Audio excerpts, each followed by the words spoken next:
Javier Aroca, esto en el diario.es hoy cuentan: Mazón garantiza el salario público hasta la jubilación a este jefe de gabinete en La Dana. Bueno, ha ocurrido este momento, la salida. Javier Aroca, ¿cómo lo valoras?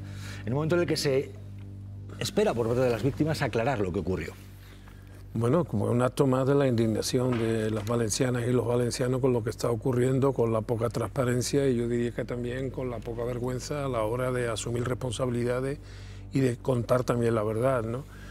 Creo que lo que está ocurriendo es un testimonio constante de la burla que se han traído con la ciudadanía valenciana, y en este caso sí me gustaría decir una cosa: un jefe de gabinete o un director de gabinete no tiene poder propio en el organigrama de ningún gobierno, es un poder vicario. Quiero decir con esto que es un asistente, en este caso, pues del presidente del gobierno. Todo lo que haya hecho este señor es porque el presidente se lo ha dicho. Y si no ha sido así, tendrá que responder también por eso. Quiero decir que no tiene un poder propio para decidir lo que iba decidiendo, sino que era el presidente, que era su jefe, el que le iba diciendo, y parece que muy agradecido por todo lo que hizo, porque la prueba es que le ha garantizado que, bueno, que hasta que le lleguen los malos momentos va a tener un salario público, lo cual es el sueño húmedo de mucha gente de este país, por cierto. Incluso alguno pendiente de juicio en estos próximos días. Somos el partido de la decencia y Sánchez va a caer, le espera un viacrucis judicial, queda el último golpe. Lo de viacrucis judicial puede ser una profecía más o menos fundada en la promiscuidad que existe entre un cierto sector de la justicia española y el Partido Popular. Pero, sin embargo, lo del Partido Popular no es una profecía, es una realidad en el santoral judicial de España que se va a ir cumpliendo día a día, semana a semana y mes a mes, porque está todo previsto. Pero este señor practica una semántica absolutamente golpista y no es verdad. Parece como si el culpable de la crispación fuera el señor Sánchez por gobernar. No, mire usted, los que introducen ese tipo de lenguaje polarizador, crispador, es el Partido Popular y, por cierto, algunos socialistas desde la oposición. O sea, el señor Sánchez desde que llegó al poder no ha podido disfrutar ni siquiera una semana de esta agresividad verbal con la que se expresa el Partido Popular, que ya está rozando, me parece a mí, límites y absolutamente inaceptables por un demócrata, sea de derecha o de izquierda. No se puede salir en público diciendo que golpe a golpe, hasta el golpe final, golpe judicial, golpe electoral, va a acabar con el sanchismo. O sea, con el sanchismo no se acaba con golpes judiciales que yo sepa, salvo que algún demócrata de derecha me lo explique. Ni siquiera él ha dicho que los golpes sean judiciales. Él ha dicho, queda el último golpe y va a caer golpe a golpe. Sí, bueno, yo creo que probablemente lo dice con esa ambigüedad para que quién sabe que cada uno lo interprete como lo quiera interpretar. Pero sí, lo del golpe, pues por ejemplo decía, suena golpismo, y quien dice, no, será otro tipo de golpe, pero dice golpe a golpe. Javier, Marta, esta cita judicial de hoy. Bueno, lo que se está viendo es una nueva contradicción más dentro de toda la manera de embarbascar el asunto por parte del Partido Popular, que incluso se ha adornado, como se acaba de reconocer hace una fecha en sede judicial, que el propio Feijóo se basó en la mentira, en una mentira dialogada con el señor Mazón, para a partir de esa mentira construir una versión de todo lo que había ocurrido en la Comunitat Valenciana que no tiene nada que ver con lo realmente ocurrido. Por lo demás, a mí ese tipo de conflictos en la calle se pueden explicar por la indignación de la gente. Yo no comparto que le den a nadie un palo, por supuesto, tampoco, pero sí digo que ya es hora que el Partido Popular de verdad dé una versión, la que ellos crean más conveniente, una versión política, si es posible que también dé una versión judicial a la justicia, y desde luego que dé una satisfacción a los valencianos y valencianas para que al menos tengan la tranquilidad mental de saber que sus dirigentes, porque siguen mandando, en este caso con el auxilio de la extrema derecha, no lo están engañando. Lo que acaba de decir da precisamente la imagen de lo que es un jefe de gabinete o un director del gabinete. Lo primero que has dicho tienes razón. Es decir, es papel de un jefe de gabinete, es decir, mira, no lo llames ahora al presidente que está en nuestra... Ese es el papel de un jefe de gabinete.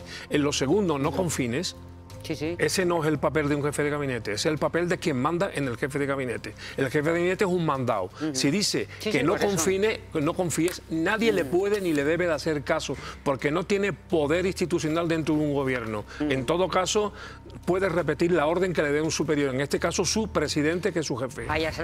Aquí y en la China popular. A ver, claro. Pues fíjate, Jesús, yo creo que hay que situarse un poquito en el contexto y en la situación para ver si realmente es mentira o no. Yo creo que no miente y de hecho yo creo además, no, pero fíjate, pero yo lo que creo es que a esas horas, a las 8 de la tarde, cuando son los primeros mensajes, todavía no se es consciente de la magnitud de la tragedia. Es Feijóo el que pregunta a Mazón, no es al revés, porque es cuando se empiezan pero que más allá de la magnitud de la tragedia, si tú dices que te informan, vamos a ver, que es que esto es así, que es que 2 más 2 son 4 y si tú dices que te informan en tiempo real desde el día anterior y no te ha informado desde el día anterior en tiempo real, no estás diciendo la verdad, os pongáis como os pongáis, esa es la realidad. No sé por qué se retuerce esto, él mismo lo ha reconocido, no le informó en tiempo real desde el día anterior. Es lo que hay. Pero es que además hay otra cosa. Aparte de que miente cuando dice que había estado en tiempo real, es que luego sigue mintiendo cuando no valora las palabras de que el gobierno ya está pendiente del asunto. O sea, ya está pendiente. Y entre la primera mentira y la segunda mentira ha construido, ha puesto los palos del sombrajo de la gran mentira que ha sido mantenida durante 12 meses involucrando al gobierno central, como hace también, por cierto, el señor Abascal, hasta en eso comparten mentiras, ¿no? Para embarrajar todo y que no nos enteremos lo que ha pasado. El señor Feijóo eso no es así, mintió, es que tienes un relato totalmente ficticio de lo que pasó y totalmente distorsionador que de la realidad. No solamente es que eso no es así. Pero déjame que termine, ¿no?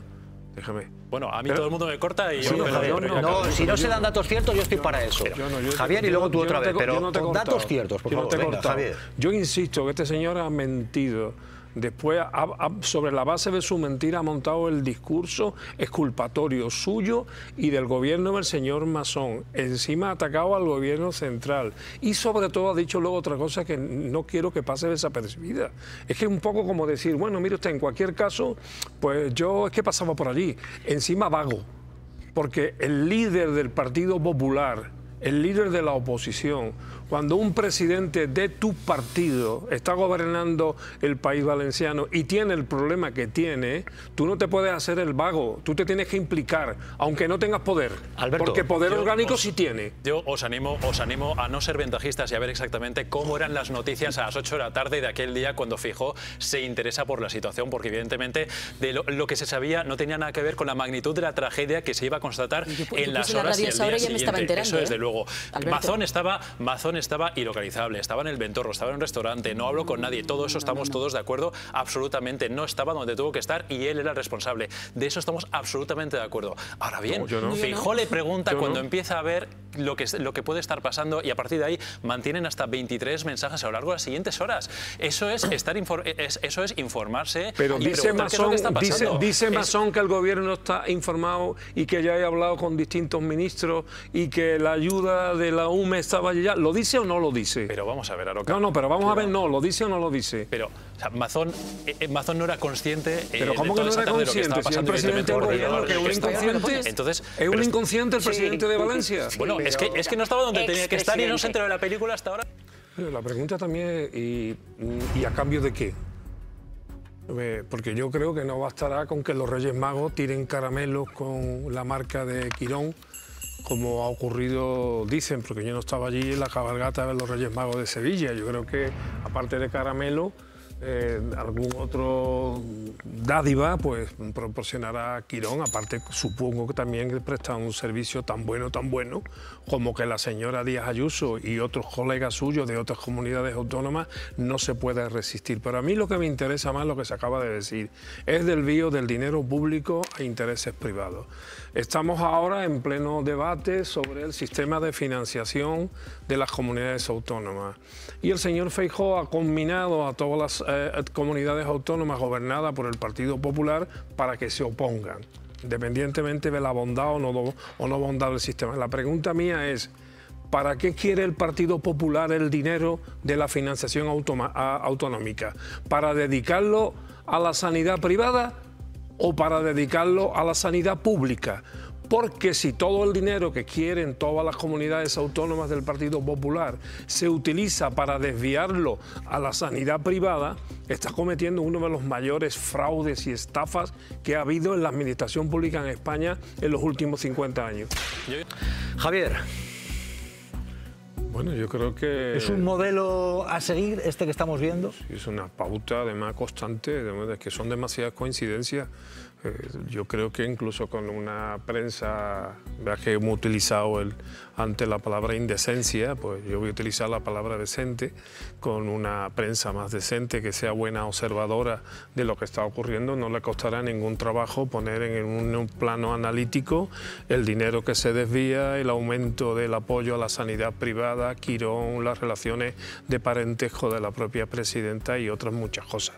Es fácil ponerlo y sacar conclusiones, pero lo peor de todo esto es el modelo. El modelo no es ese modelo fastuoso ni paradisíaco que defiende Díaz Ayuso, como tampoco el que defiende Moreno Bonilla, por cierto, sino es un modelo que tiende a la mengua cada día más y de manera más ilimitable de la sanidad pública en detrimento de la sanidad privada. Eso está pasando en todas partes porque es el modelo privatizador del Partido Popular y yo lo que digo, vamos a ver, a lo mejor la gente lo prefiere, pero que lo digan a las claras, digan, no, miren ustedes, nosotros vamos a exterminar el sistema público, como por ejemplo Moreno Bonilla, que ha dicho ya más de una vez que el sistema público en Andalucía no es viable. Bueno, que lo digan, y que digan y pongan las cartas encima de la mesa. Y además, el dinero que nos está llegando del Estado en términos de financiación de las autonomías, lo estamos dedicando para apoyar la sanidad privada. Que lo digan, y ahora que la gente, cuando voten, con esas prisas que tiene el Partido Popular siempre para votar, decida si quiere una sanidad pública con el dinero de todos o quiere una sanidad privada con el dinero de todos, pero a precio de hundir la sanidad pública. Preelección y que al final lo que consigue es derivar más de 1.000 millones a la sanidad privada.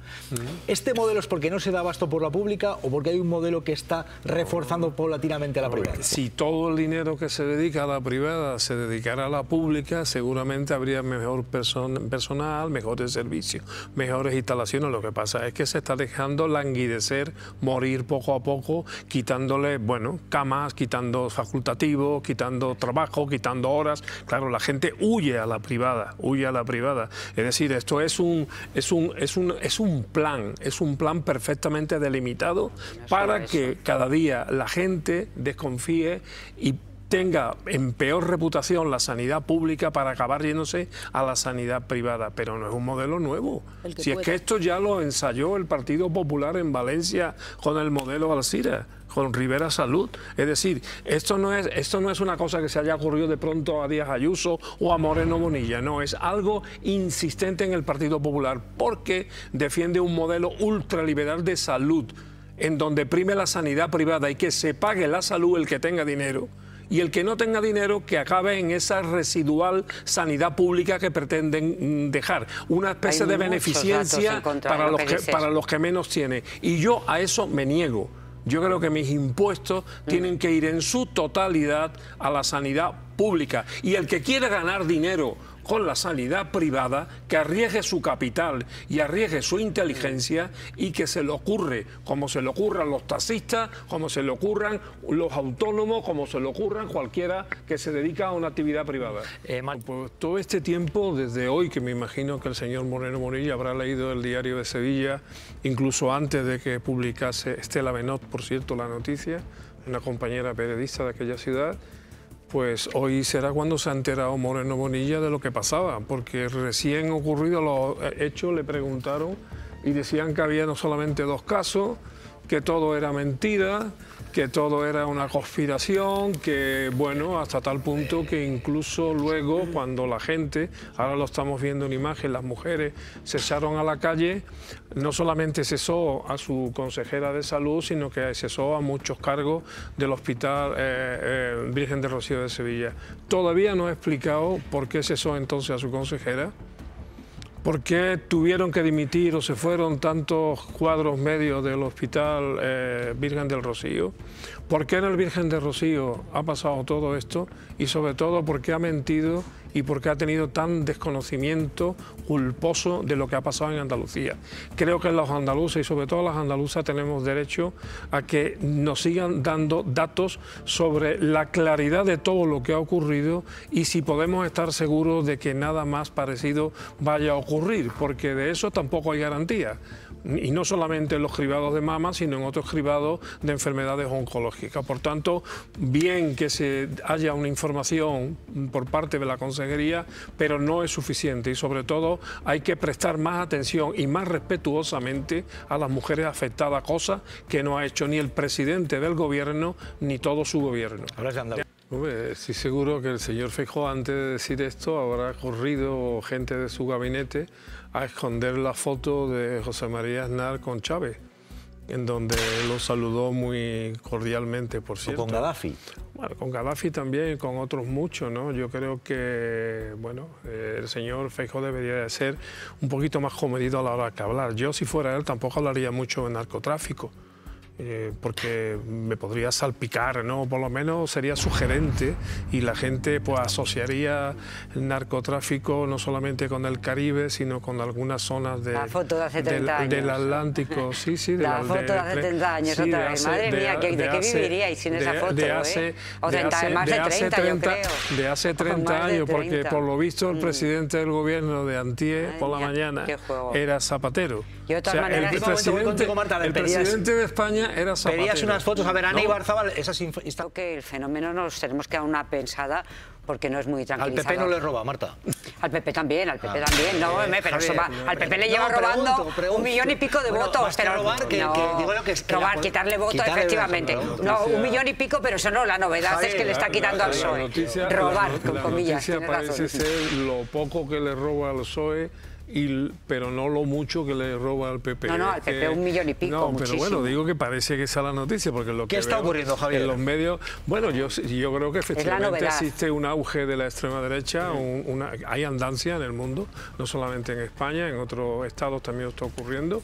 Yo creo que forma parte de una estrategia general de la gran revolución mundial de las derechas. Están echando por delante a estos grupos, que muchas veces son menos importantes de lo que parece, porque son itinerantes. Lo que sí es verdad es que son muy constantes. Por ejemplo, los que se manifestaban constantemente delante de Ferraz y que parece incluso que, bueno, que fueron recibidos con alegría con algunos sectores de la derecha capitalina y con alguna que otra dirigente del PP más rancio de la capital del Estado. Javier, ¿crees que en última instancia, y pregunto enseguida a Jesús Núñez, sí, Trump puede anhelar Cuba, desear Cuba, por la riqueza que Cuba tiene, el potencial de Cuba, igual que anhela el petróleo de Venezuela? Siempre lo ha querido, no es ninguna novedad. Y yo, desde luego, no seré quien defienda al señor Trump como algo inédito e insólito en la historia de los Estados Unidos. Estados Unidos siempre, de una manera u otra, ha practicado este tipo de política. ¿O es que nos hemos olvidado ya de la bahía de los cochinos en Cuba? Cuando tropas más o menos informales llegaron y fueron derrotadas, y luego dijo el señor Kennedy, que entonces era el presidente, que había sido una iniciativa de la CIA sin su conocimiento. Es decir, hay una serie de poderes en Estados Unidos que muchas veces incluso sobrevuelan el propio poder de referencia de la presidencia del Ejecutivo. Pero esto ha ocurrido con Estados Unidos siempre. El problema es que no hay equilibrio. No hemos creído que el mundo estaba equilibrado y no. Hay un equilibrio, en todo caso, asimétrico en favor de Estados Unidos. Este señor va a acabar hundiendo a la OTAN, porque si la OTAN tuviera vergüenza y fuera de verdad una asociación o una organización, como dice en su propio estatuto, ahora mismo debería de haber ya tropas de la OTAN desplegadas en Groenlandia ante la eventualidad de un ataque de en este caso incluso de un amigo. Esta gente, en la jerga política más cerca del suelo, se les llama cipayos. Cipayos porque son fuerzas del ejército que se ponen siempre a favor del invasor y no del invadido. Estos que se llaman patriotas españoles son unos traidores. Si ahora mismo Estados Unidos, como en abril de 1898, decidiera otra vez invadir Cuba, apoderarse de Cuba, de Puerto Rico, de Filipinas y de Guam, se pondrían de parte del imperialismo norteamericano. Siempre ha ocurrido lo mismo, son unos traidores. Los patriotas verdaderos son los que se levantan a las 6 de la mañana a trabajar y pagan sus impuestos y hacen todo lo posible porque este país mejore. Esta gente son unos farsantes.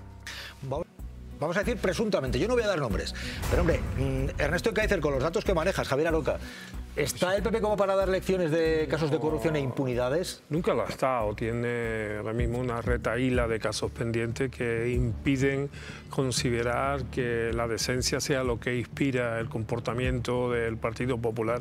Pero aparte de todo, tiene tal batiburrillo. Yo creo que incluso el señor Feijóo, aparte de sus déficits formativos, que se lee mal los papeles, porque mete en esto la edad media, la responsabilidad. Yo no sé, esto ¿qué pretende decir cuando es mucho más fácil?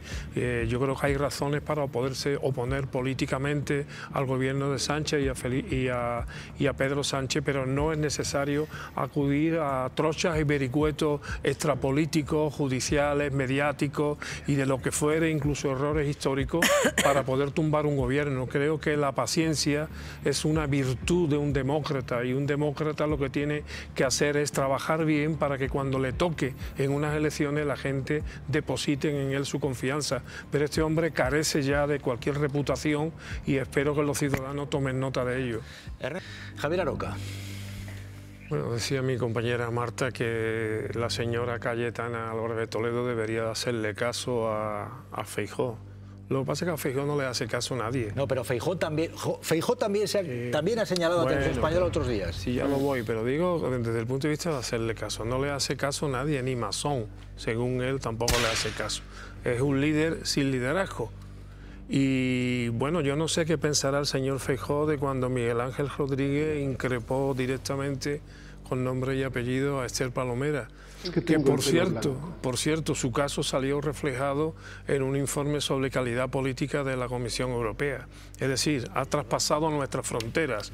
Es decir, a lo mejor a esta señora, doña Cayetana, le gusta más la televisión argentina o incluso le gusta más la televisión de la Comunidad Valenciana, en donde los éxitos de sus colegas mediáticos y políticos son por miles, como el último caso de Toni Cantó, que evidentemente es un periodista independiente. Vamos a ir a Javier Aroca, un andaluz. Oye, tremendo lo que estamos viendo, ¿eh? ¿Cómo ha quedado eso con el temporal? Mira, yo conozco Matalascañas desde que había que ir en tractor, porque no había ni carretera. Y desde entonces se veía clarísimo para las personas de una cierta sensibilidad que allí se estaba cometiendo un auténtico atentado contra el medio ambiente. Se estaba construyendo sobre las dunas móviles. Por tanto, lo que habría que hacer en primer lugar, aparte de otras soluciones, es publicar la foto de todos los que dieron licencias urbanísticas para poder construir de la manera tan depredadora que se construyó en Matalascañas, un auténtico paraíso derrotado por la depredación. Javier Aroca. Bueno, a mí el que esta señora pague 5.000 euros por alquiler en una zona lujosa... No está claro si dicen se lo paga ella o un empresario. Alguien, un empresario quien lo pague, que vale 5.000 euros donde vive, eso no me preocupa, o me preocupa menos tratándose ella. A mí lo que me preocupa es que en su barrio, en el Tardón... ¿Dónde está ese barrio? Es un barrio de la periferia veteriana, un barrio de trabajadores, que en ese barrio cueste un alquiler más de 1.000 euros. Eso sí que me preocupa.